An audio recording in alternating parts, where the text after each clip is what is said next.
በሰው ልብ ውስጥ ብዙ ሐሳብና ብዙ ራዕይ አለ። እግዚአብሔር በሰው ልብ ውስጥ ያከበደውን ታላቅ ነገር ለምድሪቱ በረከት እንዲሆን የእግዚአብሔር በጎ ፈቃድ ነው። ነገር ግን ብዙ ሰው እግዚአብሔር የሰጠውን ሐሳብ፣ እግዚአብሔር የሰጠውን ዓላማ፣ እግዚአብሔር የሰጠውን ራዕይ ወደ ተግባር ለመቀየር ሲቸገርና በጣም ሲጣጣር እናያለን። ብዙ ሰው ደግሞ ወድቆ ፌል አድርጎ ከሐሳቡም ከራዕዩም ጋር ሳይገናኝ ሕይወቱ እንደባዘነ ሕይወቱ የሚያልፍበት ጊዜ አለ። ምክንያቱም መከናወን ከእግዚአብሔር ዘንድ ስለሆነ መጽሐፍ ቅዱስ እንደዚህ ይላል፣ እኛ ባሪያዎችህ ተነስተን እንሰራለን፣ እግዚአብሔር አምላክ ደግሞ ያከናውንልናል ይላል ነህምያ ላይ። ይህ ማለት ልናስተውለው የሚገባው አንድ ነገር ስለሰራን ተሳክቶልናል ማለት አይደለም። ስለጣርን ስኬት ላይ እንደርሳለን ማለት አይደለም። ሰላም የተወደዳችሁ የዳዊት ቤት ተከታታዮች፣ ዛሬም እንደተለመደው ለመንፈሳዊ ሕይወታችሁ እድገት ይጠቅማል ብለን ያሰብነውን ሐሳብ ይዘን መጥተናል። እስከ መጨረሻ እንድትከታተሉን በጌታ ፍቅር እንጋብዛለን። ለዚህ ቻናል አዲስ ከሆናችሁ ግን ይህንን ቻናል ሰብስክራይብ እያደረጋችሁ ቤተሰብ እንድትሆኑና በየቀኑ በሚለቀቁት መንፈሳዊ ሐሳቦች መንፈሳዊ ሕይወታችሁን እንድታጎለብቱ በጌታ ፍቅር እንጠይቃለን። ዛሬ ቀን ይዤላችሁ የመጣሁት መንፈሳዊውን ሐሳብ በልባችሁ ውስጥ ያለውን ሐሳብና እቅድ፣ ራዕይ እንዲሳካ የምትፈልጉ ከሆነ ልታደርጉትና ልታስወግዱት የሚገቡ 5 ነገሮች እነግራችኋለሁ። እነዚህ ነገሮች እንደ እግዚአብሔር ቃል እንፈትሻቸዋለን። ምክንያቱም የእግዚአብሔር ቃል ሕያው ነው። የእግዚአብሔር ቃል ዘመናት የሰወሩትን ታላላቅ ነገሮችንና ወደፊት የሚሆኑትን ነገር ሸፍኖና አምቆ ይዛ የያዘ የእግዚአብሔር ምስጢር ስለሆነ፣ ስለዚህ በእግዚአብሔር ቃል እያስደገፍን ሐሳባችንን እናጋራችኋለን። እስከ መጨረሻው አብራችሁን ሁኑ። የመጀመሪያው እንድናውቅ የሚገባው ታላቁ ምስጢር፣ እቅዳችሁ እንደ እግዚአብሔር ቃል መርምሩ። ይህ የመጀመሪያውና ወደ ስኬት ወደ መከናወን የምትደርሱበት ታላቅ ምስጢር ነው። ምክንያቱም እናንተ ክርስቲያን ስለሆናችሁ፣ ክርስቶስ በልባችሁ ውስጥ ስላለ፣ መንፈስ ቅዱስ ስለሚመራችሁ፣ አጋዣችሁ፣ ረዳታችሁ እግዚአብሔር እስከሆነ ድረስ እቅዳችሁና ሐሳባችሁ ከእግዚአብሔር ሐሳብና እቅድ ጋር የማይጋጭ መሆን መቻል አለበት። ምክንያቱም ቅድም እንደነገርኳችሁ እቅዳችሁ ሊከናወን የሚችለው በእግዚአብሔር እርዳታ እንጂ በልፋትና በጣር ውጤት አይደለም። እዚህ ጋር በጣም በጥንቃቄ እንድታስተውሉና እንዲገባችሁ የምፈልገው አንድ ነገር አለ። ከአንድ ስኬታማ ሰው ጀርባ የሆነ ሳፖርቲቭ የሆነ ስፒሪት አለ። በጣም በግልጽ ነው የምነግራችሁ። ያ መንፈስ ካላገዘው በቀር ስኬት ላይ የሚደርስ ብዙም ሰው የለም። ለዛ ነው ነህምያ እንደዚህ ያለው። ማንም ሰው ተነስቶ ሊሰራ ይችላል፣ ነገር ግን ሊያከናውነው፣ ስኬት ሊሰጠው፣ ስኬት ሊያቀዳጀው የሚችለው እግዚአብሔር እንደሆነ ልታውቁ ይገባል። መጽሐፍ ቅዱስ ላይ እንደዚህ ይላል፣ ሩጫ ለፈጣኖች አይደለም፣ ባለጠግነትም ለጠቢባን አይደለም፣ ነገር ግን ይላል ጊዜና እድል ሁለቱንም ያገናኛቸዋል ይላል። አያችሁ፣ እናንተ የሚሳካላችሁ ሳፖርት የሚያደርጋችሁ ወደ ስኬት ማማ የሚጎትታችሁ መንፈስ ቅዱስ ከሌለ፣ እናንተ የምታደርጉትና የምታቅዱት ከመንፈስ ቅዱስ ሐሳብ ውጭ ከሆነ ብቻችሁ ትለፋላችሁ፣ መንፈስ ቅዱስ አይረዳችሁም። ብቻችሁ ትጥራላችሁ፣ መንፈስ ቅዱስ አያከናውንላችሁም። ስለዚህ እንደ እግዚአብሔር ቃል መርምሩ። መጽሐፍ ቅዱስ ላይ እንደዚህ ተጽፎ እናገኛለን። አንደኛ ዮሐንስ 5:14 ላይ እንደዚህ ይላል፣ እንደ ፈቃዱ አንዳች ብንለምን ይሰማናል። አያችሁ፣ የምንጸልየው ጸሎት እንኳን የሚሰማው ከእግዚአብሔር ሐሳብ ጋር የማይጋጭ ጸሎት ስንጸልይ ብቻ ነው። ይህ የመጀመሪያ ነው። እቅዳችሁ እንደ እግዚአብሔር ቃል ፈትሹ። ከእግዚአብሔር ቃል አንጻር እቅዳችሁን ቼክ አድርጉ። ያቀዳችሁት እቅድ ውስጣችሁ ላይ ያለው ቅዱሱ የእግዚአብሔር መንፈስ ፈቃዱ ነው ወይ? ሐሳቡ ነው ወይ? ብታደርጉት እግዚአብሔር መንፈስ ቅዱስ በዛ ድርጊት ውስጥ ይከብራሉ። ይሄን መጀመሪያ ቼክ አድርጉ። ከዛ በኋላ ሁለተኛው ስቴፕ እንደገና ልታደርጉት የሚገባ እንደ እግዚአብሔር ቃል መርምራችሁ የያዛችሁት በልባችሁ ውስጥ ያለውን እቅድ በእግዚአብሔር ቃል ፈትሻችሁ እርግጠኛ ስትሆኑ አጥብቃችሁ መጸለይ መቻል አለባችሁ፣ ስፔሲፊካሊ በዛ ጉዳይ ላይ። ምክንያቱም መጽሐፍ ቅዱስ እንደዚህ ይላል፣ ፈልጉ ታገኛላችሁ፣ ለምኑ ይሰጣችኋል፣ አንኳኩም ይከፈትላችኋል ይላል። ይህ ማለት አንኳኩ ማለት ሁል ጊዜ ያንን በር እስኪከፍትላችሁ ድረስ ሁል ጊዜ አጥብቃችሁ ኮንስታንትሊ ወይ ደግሞ በቋሚነት በዛ ጉዳይ ላይ ጸሎት ማድረግ፣ በዛ ጉዳይ ላይ መንፈስ ቅዱስን መጠየቅ፣ እርዳኝ ማለት።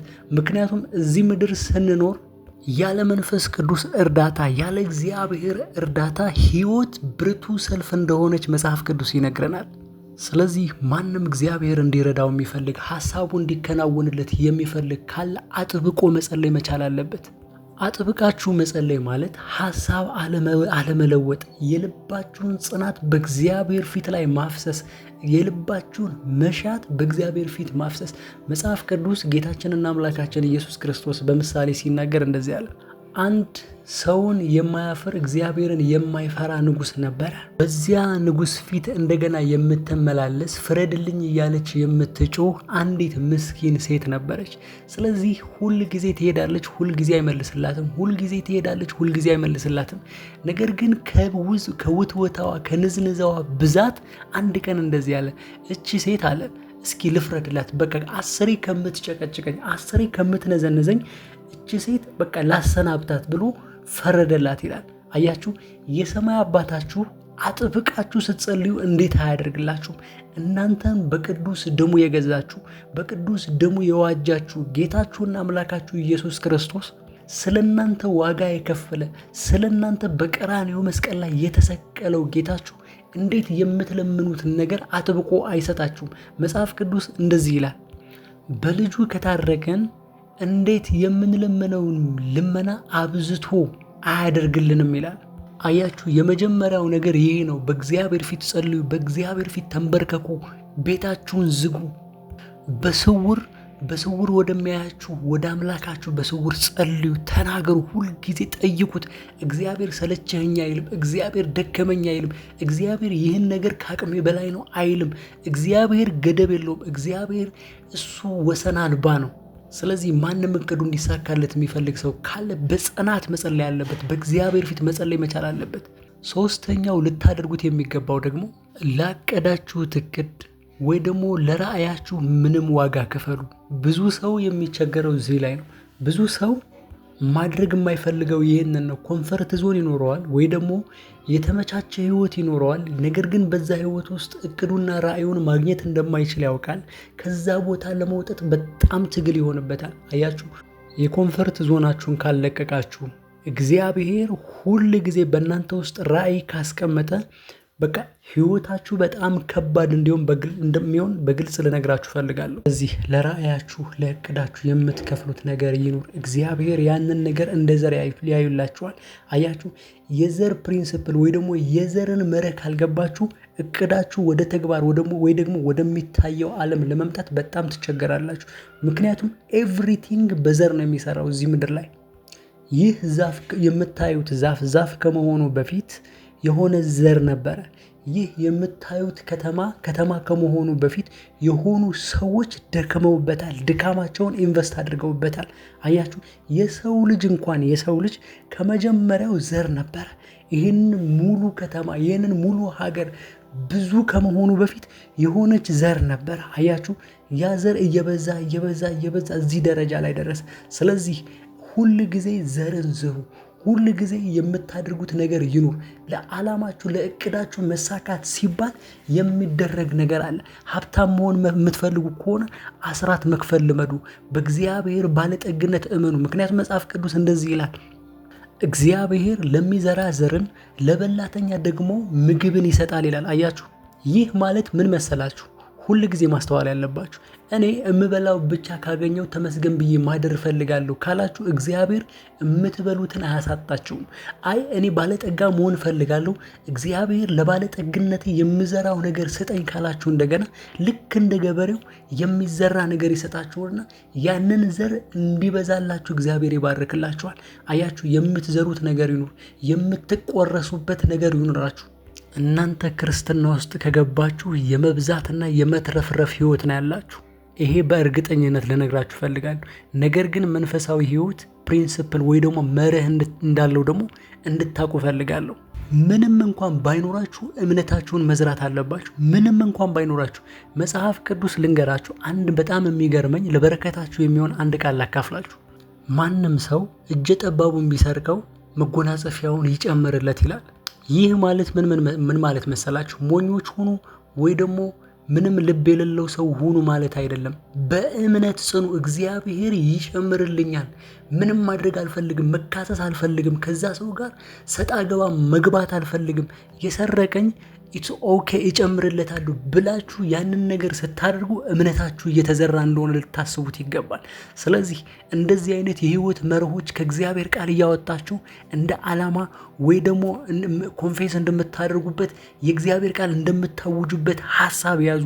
ከዓላማችሁ ጋር አገናኟቸው። ከዓላማችሁ ጋር አዋሃዷቸው። የዛኔ ዓላማችሁ ወደሚታየው ዓለም እየተገለጠ ይመጣል።